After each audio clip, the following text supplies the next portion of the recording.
She is employed by Dante's, and she is a very proud wife and a mother of two big young men, two sons.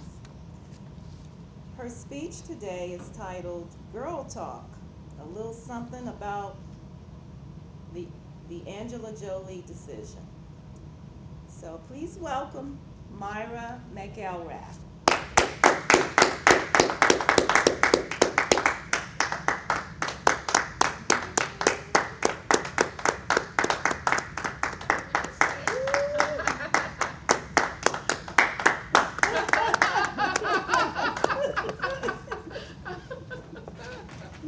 Thank you, Madam Toastmaster and fellow Toastmasters. Like Miss Rhonda said in the introduction, I wanted to give a couple of thoughts about what's been occurring since Angelina Jolie came forward with the announcement that she had the double masectomy. Because of that decision, there's been a whole bunch of ado because she's a superstar and a celebrity, and people are just, consumed with the knowledge that she had that decision, that operation, and she waited till after she finished to be able to tell the public. To me, it's like an amputation because she had some pertinent body parts removed, and that is always a big decision. Since that came out, people who know that I have had my own boogie with cancer have asked me my opinion and my thoughts on it, so I thought I'd share that with you. I'd like to share what I think about her decision, the media's coverage of it, and the tests themselves. A little background, if you don't know, Angelina Jolie decided to have both her breasts removed, a double mastectomy, radical mastectomy, because both her mother and her aunt succumbed to the disease. They both died, and she wanted to lessen her chances of contracting the disease and eventually dying from it. The fact that she had two relatives, close relatives that had it, puts her in a higher category and risk factor for being for it being prevalent in her genes. So she underwent the genetic BRCA1 and 2 test, that's BRCA, and she came back with a positive result. And this is interactive. Myra. Together. But Myra, Myra, what what does does that that mean? mean? BRCA, BRCA, is an acronym for breast cancer susceptibility gene. And the test is a mapping of the genetic content to determine if you're susceptible to this particular breast cancer because of the gene's mutation. Until last week, only one company, Myriad, owned the patent rights to this mapping process. But the Supreme Court ruled just last week that a company cannot patent parts, as they put it, of naturally occurring human genes.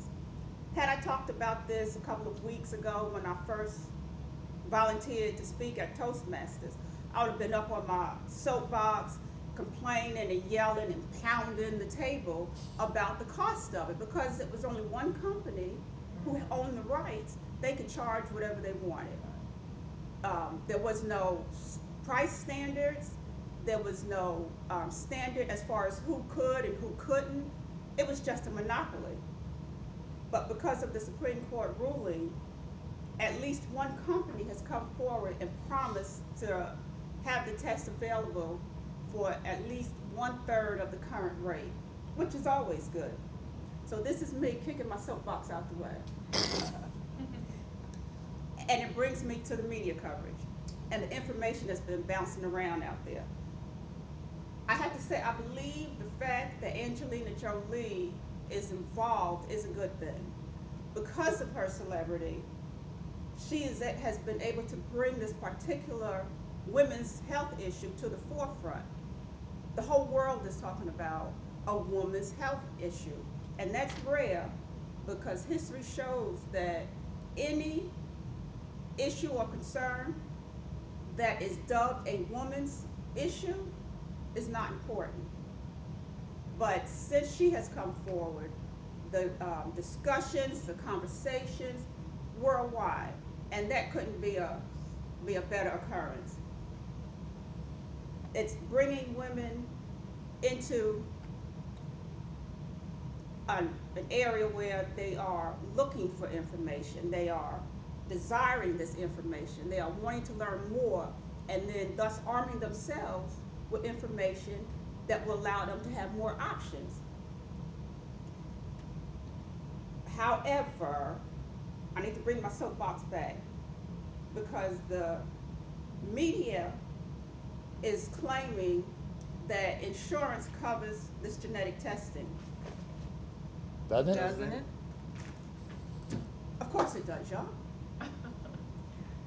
If you if you can prove that you have an extensive family history of breast cancer or ovarian cancer, and the doctor certifies, yes, certifies, that you do have this occurrence and it puts you in a higher risk category of inheriting the mutation. Some doctors are not willing to make this certification because it opens the door to liability issues. If we could imagine a woman goes in, takes the test, comes back negative, and still gets cancer. Yeah, she wouldn't sue, right? Of course not. And until Myriad loosens the grip on that monopoly, it's still, the price can range up to $4,000 per test. And so it's still out of range for a lot of women. What about the women who are fortunate enough to be able to have the test taken, but unfortunate enough to have it come back positive? You You mean mean like like Angelina Jolie had? Yes, with the double mastectomy. Well, according to the American Cancer Society, the ACS, the usual recommendation after a positive BRCA test is a follow-up mammogram and an MRI at least once a year. And this is because the BRCA gene mutation only accounts for 5 to 10% of all breast cancers. Say what? According to the ACS, a double mastectomy does not reduce your chances of survival. And the procedure, the double mastectomy, has not yet been accepted by the medical community as a preventative measure. Say what? So even if the insurance covers the test, it's serious, it's a serious to none chance that it will cover the double mastectomy and reconstructive surgery. And so to close, this is me kicking my soapbox out the way again. And to answer whether or not I agree with Angelina Jolie's decision, I'd have to say to each her own. My girls have been nothing but trouble lately, and I would be more than willing to trade them in for a new set of girls. All right. Say what? Thank you.